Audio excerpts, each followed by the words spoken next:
أعوذ بالله من الشيطان الرجيم بسم الله الرحمن الرحيم. Sister, thank you for waiting. Would you please state your name and occupation, then state your question? I'm Sakina D'Souza, and I'm a Catholic. I believe Brother Yusuf was a Catholic before. I would like to ask him the simple question. He was brought up like a Catholic, but what made him change?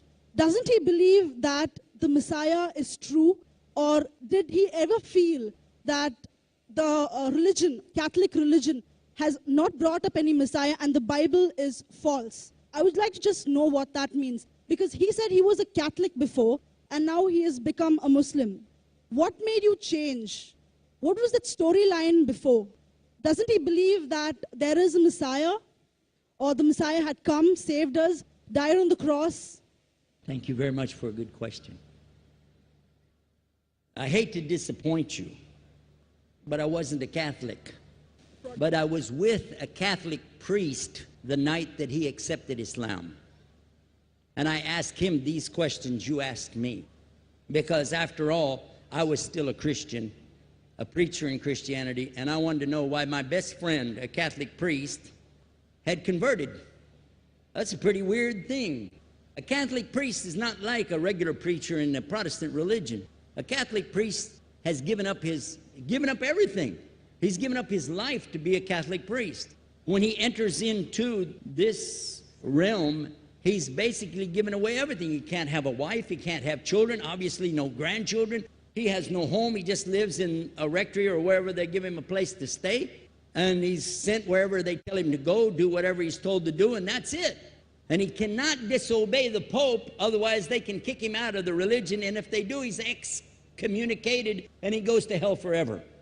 So how would a person like this want to become one of those Muslim terrorists? That's what I wanted to know.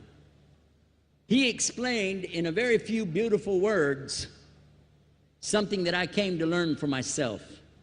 He said that he was sincerely in the Catholic religion because he believed in God, that he had studied, his degree was in theology, and a part of the teaching that they as priests have is to study Islam.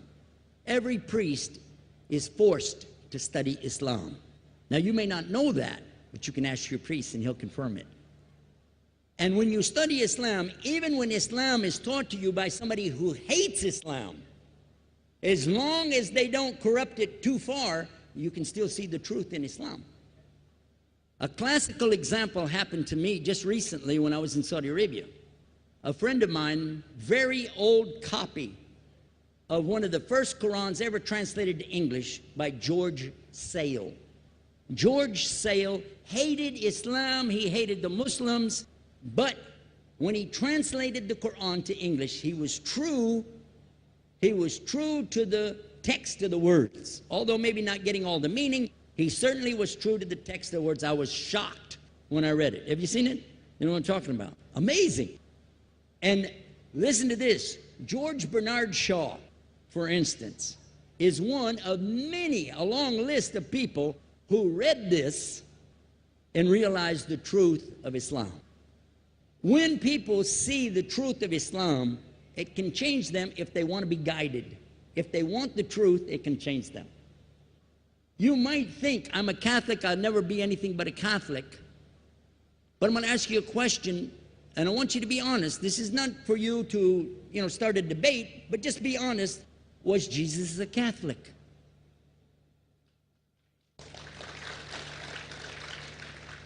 And it's not open to debate, so there's no point in opening that up, because you know and I know he wasn't. The Catholic Church was in business about 300 years before Jesus was born. It's on their website. Don't go like this. It's on their website. That's where I took it from.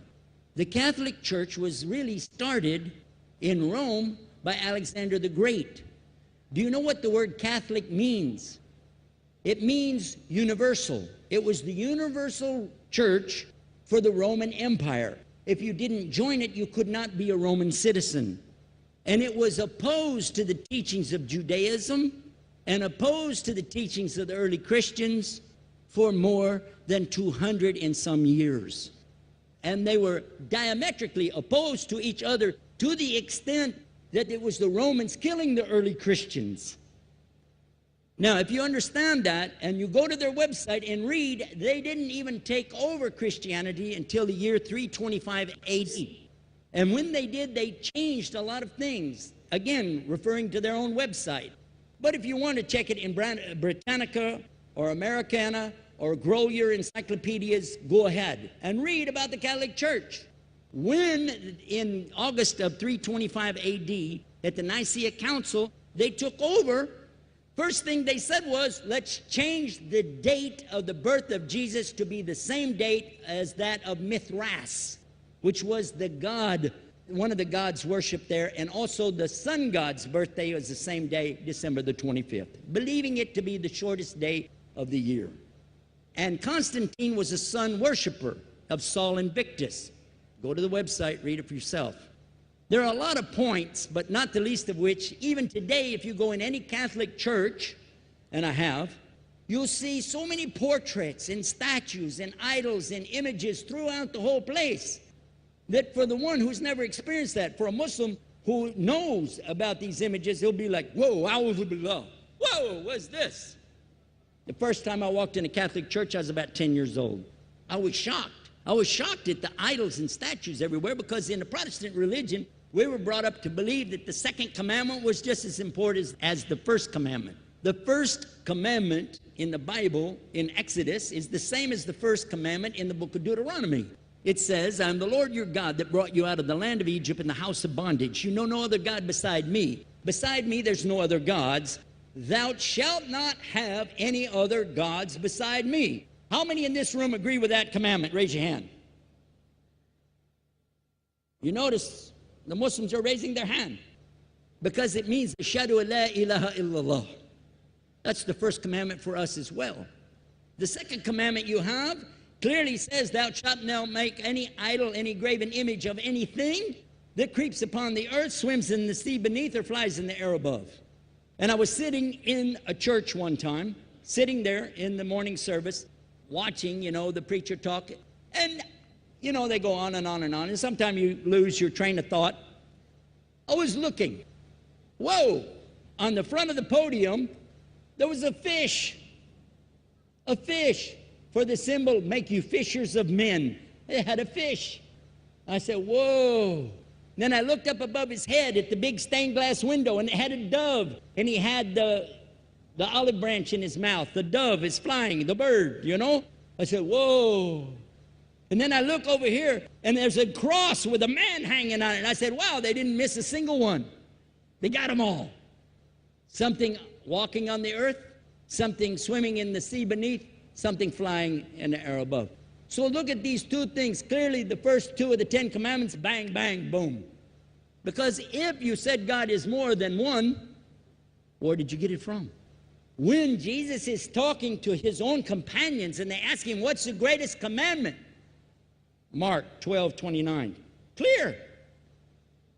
The greatest commandment is to know, O Israel, the Lord your God is one God. And you have to love him with all your heart and all your mind and all your strength. And this is no different from what Prophet Muhammad ﷺ was saying, the same thing to his people. Same thing I mentioned in the lecture. This is certainly for us the same. So what you see is Muslims practicing the commandments, and you see people claiming the commandments but practicing something else. And I have seen more converts from the Catholic Church than any other of the many sects of Christianity, and especially from the nuns, priests, and even an archbishop. And all of them are better than me.